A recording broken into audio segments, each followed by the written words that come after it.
ಸ್ಫಟಿಕ ಮಣಿ ಅನ್ನೋದು ಬಹಳ ಬಹಳ ಮುಖ್ಯ. ಅದರಲ್ಲಿ ವಾಸ್ತು ಅಂಶ ಯಾವ್ದಿರುತ್ತೆ ಅಂದ್ರೆ ಅಗ್ನಿ ತತ್ವ ಇರುತ್ತೆ. ಮನೆಯಲ್ಲಿ ಮನೆ ಯಜಮಾನನಿಗಾಗ್ಲಿ, ಹೆಂಡತಿಗಾಗ್ಲಿ, ಮಕ್ಕಳಿಗಾಗ್ಲಿ, ಯಾರಿಗಾದ್ರೂ ಹೆಚ್ಚು ಸಿಟ್ಟು ಸಿಡುವಿದ್ರೆ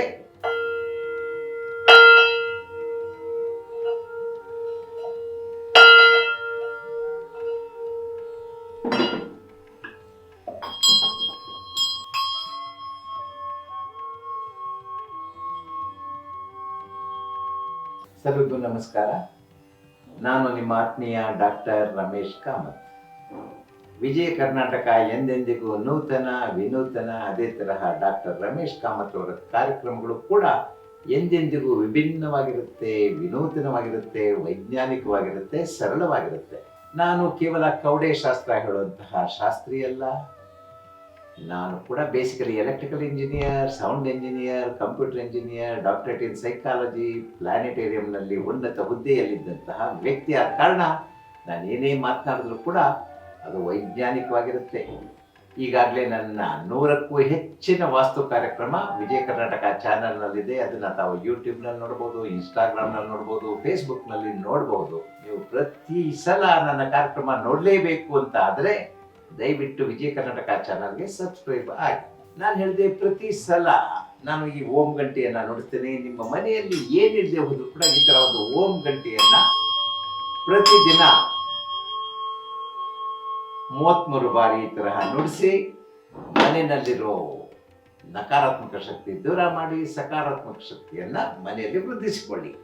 ಅದೇ ತರಹ ನೀವು ಈ ತರಹ ಒಂದು ವಾಸ್ತು ದೀಪ, ಹುತ್ತದ ಮಣ್ಣಲ್ಲಿ ಮಾಡಿರುವಂತಹ ವಾಸ್ತು ದೀಪವನ್ನ ಮನೆಯಲ್ಲಿ ಉರಿಸೋದ್ರಿಂದ ಮನೆಯಲ್ಲಿ ಯಾವುದೇ ಪಂಚಭೂತ, ಅಗ್ನಿ, ಜಲ, ವಾಯು, ಭೂ, ಆಕಾಶ ಇದರ ದೋಷಗಳೇನಾದರೂ ಇದ್ರೆ, ಅದರಿಂದ ನಿಮಗೆ ತೊಂದರೆ ಆಗ್ತಾ ಇದ್ರೆ ಅದರ ನಿವಾರಣೆಗೆ ಕೇವಲ 200-250 ರೂಪಾಯಿ ಸಿಗುವಂತಹ ಈ ವಾಸ್ತು ದೀಪವನ್ನು ಉರಿಸಿ ಮನೆಯಲ್ಲಿರುವಂತಹ ವಾಸ್ತು ದೋಷವನ್ನ ನಿವಾರಣೆ ಮಾಡಿಕೊಳ್ಳಿ ಅಂತ ಪ್ರತಿ ಸಲ ಹೇಳ್ತೇನೆ.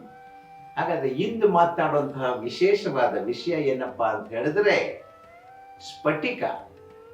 ಸ್ಫಟಿಕ ಮಣಿ ಅನ್ನೋದು ಬಹಳ ಬಹಳ ಮುಖ್ಯ. ಅದರಲ್ಲಿ ವಾಸ್ತು ಅಂಶ ಯಾವ್ದಿರುತ್ತೆ ಅಂದ್ರೆ ಅಗ್ನಿ ತತ್ವ ಇರುತ್ತೆ.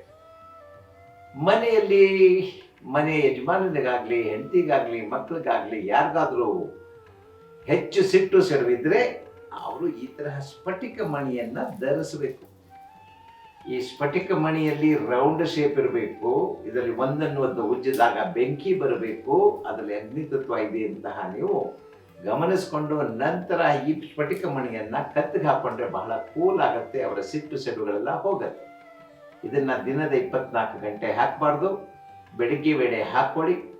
ನಂತರ ರಾತ್ರಿ ಇದನ್ನ ನೀರಿನಲ್ಲಿ ಮುಳುಗಿಸಿಡಬೇಕು.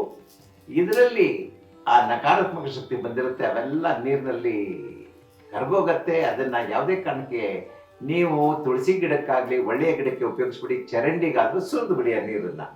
ನೋಡಿ ಎಷ್ಟು ಸುಲಭ ಇದೆ. ಈ ಸ್ಫಟಿಕ ಮಣಿ ಅನ್ನೋದು ಫ್ಯಾಕ್ಟ್ರಿನಲ್ಲಿ ಮಾಡುವಂಥದ್ದಲ್ಲ. ನೋಡಿ ಈ ತರ ಭೂಮಿನಲ್ಲಿ ಸಿಗತ್ತೆ.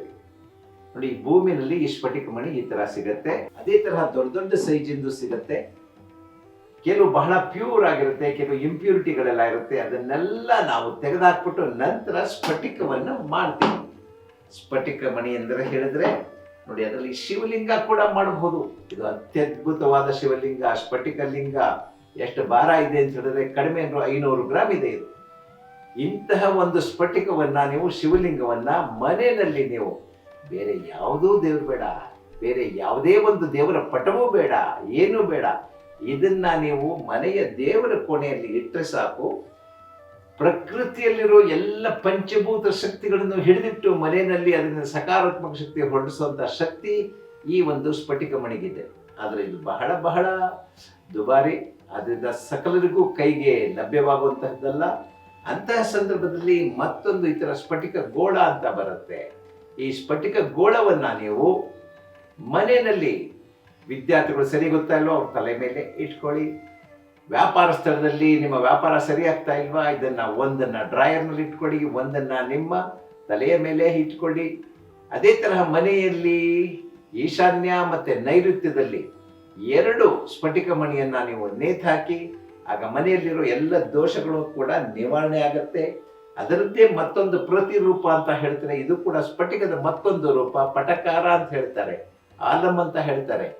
ಇದನ್ನ ನೀವು ಸೌತ್ ವೆಸ್ಟ್ ಅಂದರೆ ನೈಋತ್ಯದಲ್ಲಿ ಕರಿ ಬಟ್ಟೆನಲ್ಲಿ ಸುತ್ತಿಟ್ರೆ ನಿಮಗೆ ಯಾವುದೇ ಥರದ ದೃಷ್ಟಿ ದೋಷ ನಿಮ್ಮ ಮನೆಗೆ ಬಿದ್ದಿರಲಿ, ನಿಮ್ಮ ಮನೆಯ ಯಾವುದೇ ಮಕ್ಕಳಿಗಾಗ್ಲಿ ನಿಮಗಾಗ್ಲಿ ಬಿದ್ದಿದ್ರು ಕೂಡ ಅದೆಲ್ಲ ನಿವಾರಣೆ ಆಗುತ್ತೆ. ಇದರಲ್ಲಿ ದೊಡ್ಡದಾದಂತಹ ಆಲಂ ಅಂತಂದ್ರೆ ಪಟಕಾರ. ಪಟಕಾರ ಇಸ್ ದ ಲೋಯೆಸ್ಟ್ ಫಾರ್ಮ್, ಅಂದರೆ ಅತ್ಯುನ್ನತವಾದಂಥದ್ದು ಈ ತರಹ ಸ್ಫಟಿಕಲಿಂಗ. ಅದರ ಮುಂದಿನ ವರ್ಷನ್ ಬರುತ್ತೆ ಸ್ಫಟಿಕ ಗೋಲ, ಅದಕ್ಕಿಂತ ಕಡಿಮೆ ಮಟ್ಟದಲ್ಲಿ ಬರುತ್ತೆ ಸ್ಫಟಿಕ ಮಣಿಗಳು. ಇದನ್ನು ಕೂಡ ವಿದ್ಯಾರ್ಥಿಗಳು 20 ಸ್ಫಟಿಕ ಮಣಿಯನ್ನ ನೀರಿನಲ್ಲಿ ಇಟ್ಟು ರಾತ್ರಿ ಎಲ್ಲ ಬೆಳ್ಳಿ ಲೋಟದಲ್ಲಿ ಇಟ್ಟರೆ ಒಳ್ಳೆಯದು. ಬೆಳಿಗ್ಗೆ ಅರ್ಧ ಲೋಟ ನೀರು ಕುಡಿಬೇಕು, ಅರ್ಧ ಲೋಟ ಗಿಡಕ್ಕೆ ಹಾಕಿ ನಂತರ ಅವರು ಓದೋದಕ್ಕೆಲ್ಲ ಶುರು ಮಾಡಿದ್ರೆ ಅವ್ರ ನ್ಯೂರಾನ್ಸ್ ಅಂತ ಜಾಸ್ತಿ ಆಗುತ್ತೆ. ಈ ಪಟಕಾರದ ದೊಡ್ಡ ವಸ್ತು ಅಂದರೆ ಗಾತ್ರದಲ್ಲಿ ದೊಡ್ಡದಾಗಿರುವಂಥದ್ದು ನಿಮ್ಮ ವ್ಯಾಪಾರ ಸ್ಥಳದಲ್ಲಿ ಟೇಬಲ್ ಮೇಲೆ ಇಟ್ಟರು ಕೂಡ ನಕಾರಾತ್ಮಕ ಶಕ್ತಿ ಎಲ್ಲ ದೂರ ಆಗುತ್ತೆ. ಈಗ ನಿಮಗೆ ಬಹಳಷ್ಟು ಮಾಹಿತಿ ನಮ್ಮ ಸ್ಫಟಿಕದ ಬಗ್ಗೆ ಗೊತ್ತಾಯಿತು, ಅದರ ವಾಸ್ತು ವಿಶೇಷ ಗೊತ್ತಾಗಿದೆ. ಧನ್ಯವಾದ.